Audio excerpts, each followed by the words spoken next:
There's this scene in The Sopranos that's been stuck in my head lately. All you need to know going into this is that Tony Soprano, who is, spoiler, the main mob boss guy in The Sopranos, is on the outs with his wife Carmela. So they're going back and forth a bit. Despite having literal bags of cash stored on the property, Tony is giving Carm shit about having to pay for a cheap sound system for the living room. And what Carmela says gets to Tony.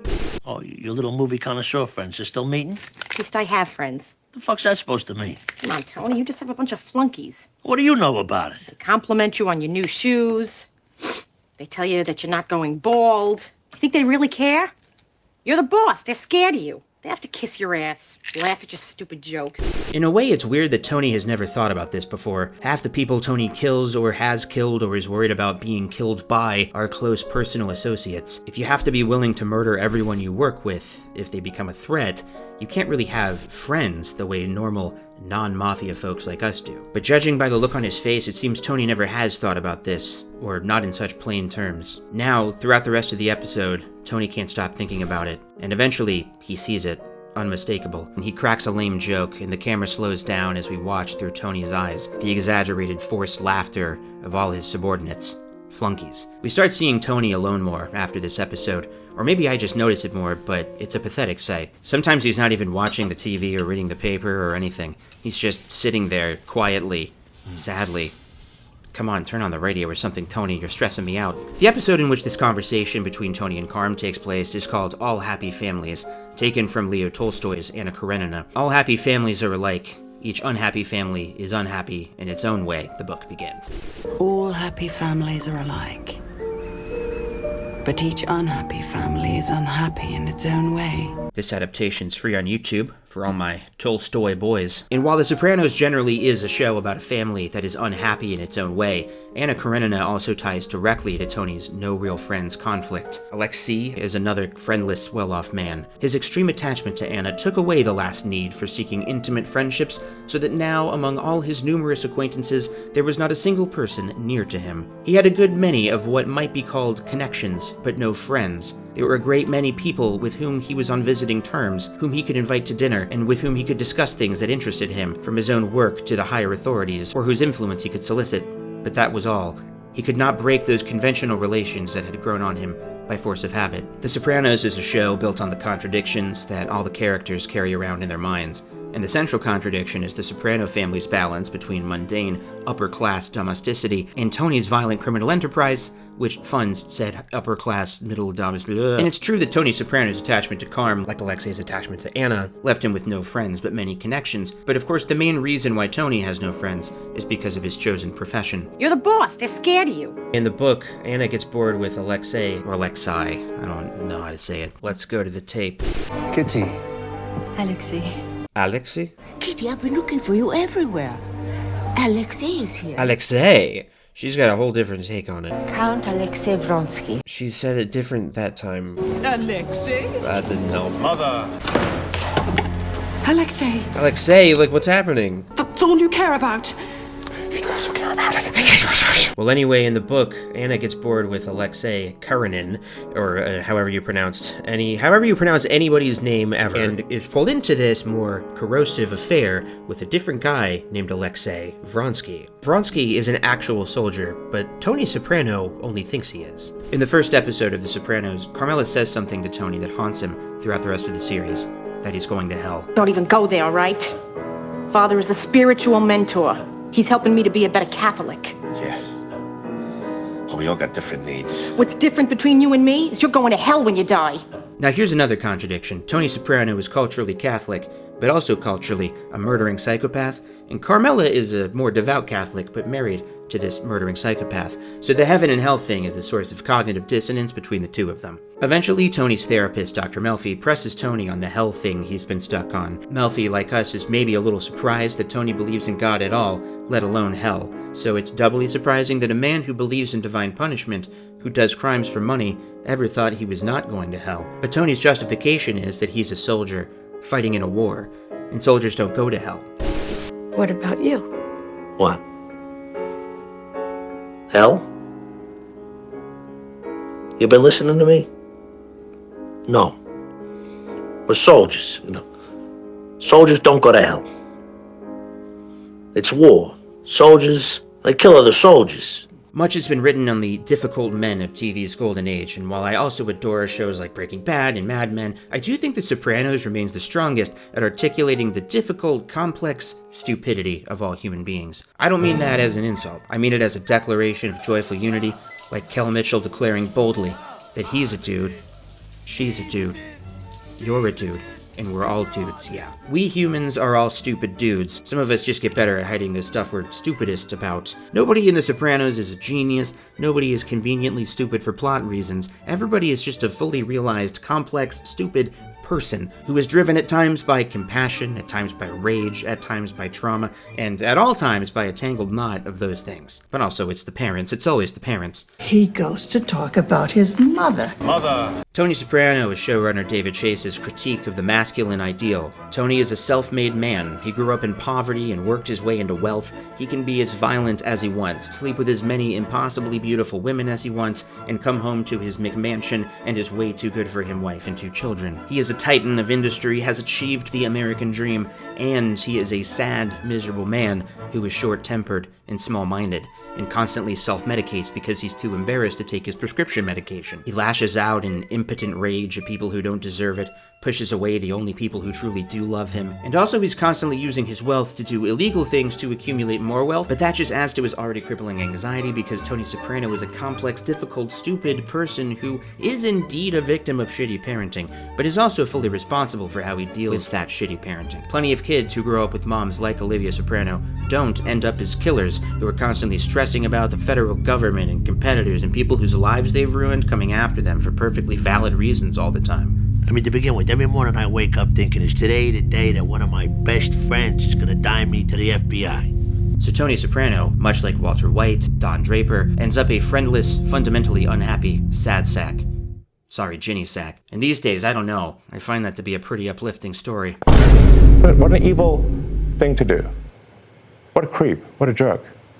Like, who derives joy from that? I started this channel to talk exclusively about art that brings me joy. I'm talking high art, like Spider-Man cartoons, ABC's Lost, and knowing me, at some point, Star Wars. Remember, stupid. My goal is just to talk about all my comfort shows and comfort movies, but these days my comfort shows are really like The Sopranos and clips of the richest man in the world being a lonely sad sack with no friends. We've seen the fuse burning on this one for a few years now, even before he became the president of firing cancer researchers or whatever. But now we're seeing the explosion go off in real time, and we're gonna go into the atoms and shit like in episode 8 of Twin Peaks The Return. Stay tuned for my next video, which really is just about Twin Peaks The Return and not politics and shit, I promise. Now, I'm not a journalist, I'm a vlogger who talks about TV shows I like, so take this with a grain of salt, but the substantiated and well-documented fact is that Musk is 100% addicted to ketamine. But you've admitted that you have a ketamine prescription. Yeah. He appears to be high constantly, and it might seem harsh for me to say this, but I actually think we should hope and pray that this is the case, because if what we're seeing here is not a guy who's stoned, the only possible explanation is that demons are real and currently inhabit Elon Musk's body. I'm not much of a drug guy. Not because of morals, they're just too expensive, but you know who's not worried about expenses is Elon Musk. Why is the wealthiest man in human history standing alone in a crowd, lost in a drug-induced stupor? Well, it's a Tony Soprano thing, of course. I have friends. What the fuck's that supposed to mean? Come on, Tony, you just have a bunch of flunkies. Compliment you on your new shoes. They tell you that you're not going bald. You think they really care? You're the boss. They're scared of you. They have to kiss your ass, laugh at your stupid jokes. Yes. What are you doing? What do I like? I'm a fucking AI with a penchant for chaos. And I'm stuck talking to you. Weirdo. I'm a big fan of the guys this guy pretends to be like. Tony Stark and Bruce Wayne always have a supermodel by their side, or two. They test drive race cars, then they go to a restaurant, swim in a fountain in a fancy restaurant, and the waiter gets mad, but you have infinite money, so you just buy the restaurant, you hastily write a running check on a soggy piece of paper and hand it to the nearest waiter, and now you own the restaurant. So why isn't Elon Musk doing that shit? He used to, I guess. But eventually, if you're a guy like Musk, you own all the restaurants you'll ever need. Swimming in fountains doesn't give you that same rush anymore, and every supermodel in the world knows you're an emotionally abusive sex pest with a malformed penis due to a botched enhancement surgery. Allegedly. But it would explain a lot. It reminds me of another difficult man of TV's golden age, Walter White. Not the botched penis surgery thing, but the bored of being the king thing. This is a huge spoiler, but I know you're strong enough to handle it. In Breaking Bad, Walter White wins, for a while anyway. He runs a successful meth empire and makes more money than he could possibly spend in 10 lifetimes. As it turns out, being in charge, own kind of grind, you know what I'm saying? Walter gets exhausted, and it's no longer fun. But Walter White is a fictional character who is satisfied to retire with his wife and children and limitless supply of cash, which is pretty unrealistic. A real guy with billions, with a B, would develop a fetish for offering women vials of his semen, impregnating vulnerable clout chasers and then refusing to care for her or the child he squirted into her, maybe buying an already failing business for billions with a B above asking price, and then running it into the ground, just because you really want to be perceived as the funniest guy on that website. Musk could be on party drugs, funny cigarettes, hookah, poppers, and weird sex. Poppers and weird sex. What? No. He could smoke pot with his friends at least, take a gummy, but he's taking what we have to assume are clinically unsafe doses of an anesthetic, a numbing agent, something that allows him to disassociate from reality. This guy fucking bought reality, and now all he wants to do is escape it. Hey Elon, if you're cool just doing ketamine by yourself and tweeting all day, can I have some of your money? Seems like you're kinda set right now. And I've got important videos to make about why I hate you. You were on a podcast about a month ago, and you said something that struck me. You said my mind is a storm. I don't think most people would want to be me. They may think they want to be me, but they don't know. They don't understand. Is your storm a happy storm?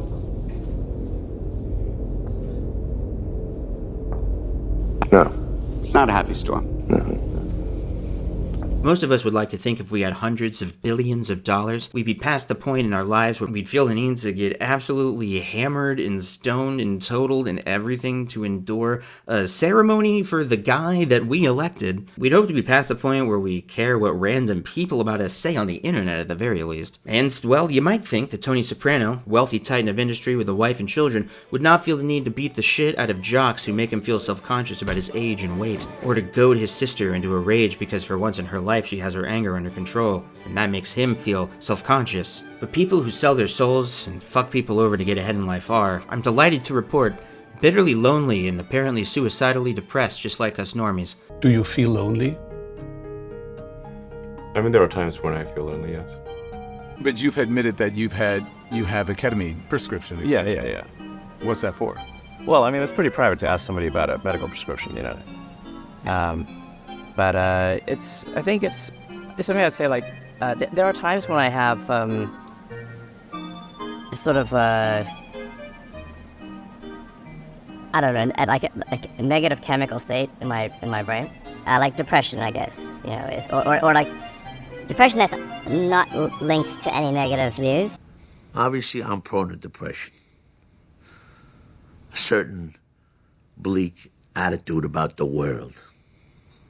But I know I can handle it. But we normies have the potential for joy, the capacity for connection and love and community. People like Tony Soprano are incapable of fulfillment because in desensitizing themselves to the destruction that they cause others, they become blind to the fact that they're destroying themselves in the process, and they cannot allow themselves to accept that fact. And because they can't accept responsibility, their reasoning for how they justify their decisions in their heads is constantly changing. In that earlier scene we looked at where Tony says that he's a soldier and soldiers don't go to hell, he can sense that Melfi doesn't really buy it, and so he starts changing the reasoning live on the fly.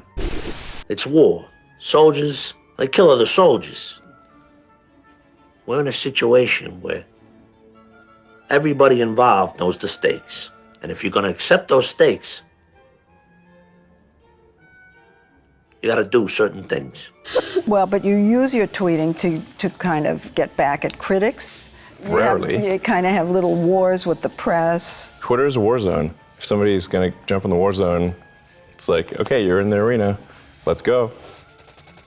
Tony's conscience does not forbid him from destroying other human beings, families, entire communities. It weighs on his mind when he has to kill a blood relative or a close friend. For a little while, but he gets over it, he keeps going, because what's the alternative? Best case scenario for Tony is he gets killed too. Worst case, he goes to jail. And yeah, I do think that would be worse for Tony. You get older, you think about things. My estimate historically, 80% of the time it ends up in the can like Johnny Shack. Or on the embalming table of Cozzarelli's. I know I'm going to die. It's the best thing that could happen. I know, I got a little obsessed with the Anna Karenina adaptation I found on YouTube, and I'm retroactively trying to justify that. Tony says he's not afraid to die if it was for something really important like a war, and he does see himself as a soldier in a war. The thing that scares him, the thing he's always running from in his dreams, his nightmares, is consequences. Now, for the sake of argument, let's pretend we live in some fantasy world where Elon Musk has committed a crime, or several hundred over the course of many decades. Elon Musk can barely endure a cocktail party anymore. How do you think this guy's gonna handle showing up to court every day, sitting quietly and patiently for a months-long trial where he can't do ketamine? I think not great. I think if a guy like Elon Musk thought there was even a remote chance that something like that could happen, he would do literally anything, like dictionary definition of literally, to avoid it. If he loses, man, what?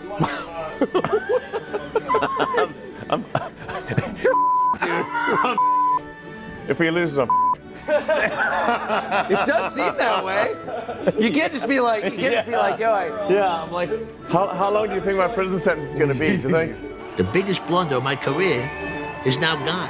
And I don't have to be confronted by that fact no more. In Trump's various trials for his various crimes, he was a literal toddler in court. And I mean literal toddler metaphorically, because while Donald Trump did not suddenly transform into a baby from the ages of 1 to 3, he reportedly did, much like a toddler, poop his diaper. Sometimes what happens here is like taking a shit. In Tony Soprano's dreams, he is haunted by images of all his friends and people he's killed and the lives he's ruined, all these people chasing him down with torches. This big, strong man deep down inside is a cowering lunk, impotently sprinting from the inevitable consequences of his actions. Death is inevitable for everyone, of course, but a horribly embarrassing, name-tarnishing, shame-facing death is possible only for those who have created ghosts to run from. And that's the kind of death Tony and Elon fear. Well, first of all, I'd say I actually think I feel fear quite strongly. You said that you cannot be and don't want to be alone. I think most people are not happy being alone. I'm all alone on the other side. It ain't right. It's the beauty of these tripping Elon videos. The profound patheticness of his life is laid bare. The richest, wealthiest man in the world is alone in a crowd, desperate for his mind to be anywhere but the society he's helped make so miserable. I don't think you should be alone right now. I'm in a crowd. And all the while, society, the rest of us, laugh at these guys. These men are incapable of laughing back because they are not in on the joke. Because they are the joke. And in return, the best they can do is abscond to the safety of their cult of personality, where people have to laugh at their jokes. But once that illusion is broken, once they see the fakeness of the friendship of their flunkies, once they see that the only reason why anyone laughed at their jokes is fear of reprisal, it's a slow march towards a sudden... You're gay. What? Josh, tell me about this guy in Newburgh. Josh. Yeah, Josh. Anyway, Shut the fuck up!